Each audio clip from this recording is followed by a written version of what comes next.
purpose of this video is to give you the 5 reasons why alcohol use disorder develops, the how and the why of the process. For most of us, it develops over a very slow and long period of time, and we just don't see the warning signs, and we neglect to take action while we still kind of have the opportunity and the ability to do so. I can pinpoint a time in my life when I switched from needing a reason to drink, such as social or special occasions, to needing a reason to not drink. I check all the boxes in my life. I was busy, I was active, I was productive, I was successful. And once all those boxes were checked, I felt like I deserved a reward. And I threw out all the arbitrary reasons, or at least they seemed arbitrary to me, that we're not supposed to drink. All the rules, don't drink alone, limit yourself to 2 glasses, don't drink on weeknights, things like that. I didn't really see a purpose for those rules. I thought they didn't apply to me. So I very slowly over time developed a problem. For a long time, though, drinking was positive. It was mostly good. I didn't have negative consequences. I felt good. I looked good. I was functional. I just was a drinker. That was my identity. I thought that was part of my culture. I thought it was all okay. I thought it was good. I did not understand that there was a long-term trajectory that I was on. The slope was pretty slow, but then it started to pick up and I did started experiencing problems. I started feeling really, really bad. I didn't know I had painted myself into a corner. And so I thought that it was me. I thought there was something wrong with me and really not even me and my drinking. I thought there was something wrong with my life. And I just kind of internalized a lot of negativity and I was pretending to be okay when I really wasn't. Over time, it became harder to moderate my drinking, and I felt worse and worse as I went on. So, let me explain the 5 reasons that alcohol use disorder develops, because once you understand it, then you can do something about it and you can see the process for what it is. First of all, number 1 is that alcohol produces 2 to 10 times the dopamine that normal everyday activities produce. So, yeah, it feels really good. It is relaxing. It is a little bit euphoric. And it leads us to crave more. It's a high reward behavior. So anything that feels good, we naturally want more of. That's how our brains are designed. It's just like sugar. The more you eat it, the more you want it. It doesn't necessarily satisfy the craving. The craving becomes for more and more. So alcohol is a high dopamine activity. And because it's a high dopamine activity, that brings us to number 2, which is that the dopamine is neutralized in the brain with the I don't give a shit neurotransmitter called dynorphin. The brain has to counteract the dopamine lest we get too relaxed and forget to breathe, or so happy we decide that we can fly and jump off of a skyscraper. It's not safe.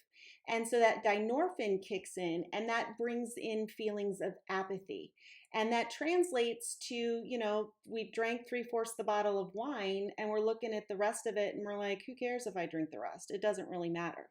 And so we get really apathetic as we drink. And you'll notice if you pay attention when you are drinking that you do feel really good with the first or second drink most of the time. But really, if you check in with yourself after that 3rd glass, you're not feeling great because the dynorphin has kicked in.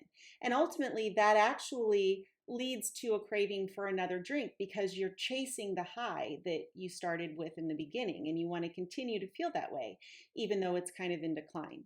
So that leads us to number 3, which is that because we're experiencing regular floods of dopamine, the brain stops producing it in reaction to normal everyday activities. And over time, we start to feel less connected and less enthusiastic and less motivated. And that's a problem. It's kind of like when you do eat a lot of sugar and then you eat a blueberry. It's not really as sweet. It's not really as good.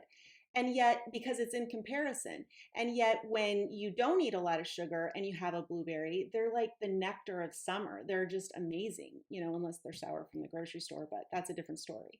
So we start to become disconnected through our lives because our brains no longer respond.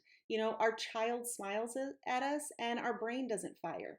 And so we lose interest in normal and everyday activities, which again perpetuates our reliance on alcohol. We need to drink so that we can feel happy again. And that's where the problems begin to set in.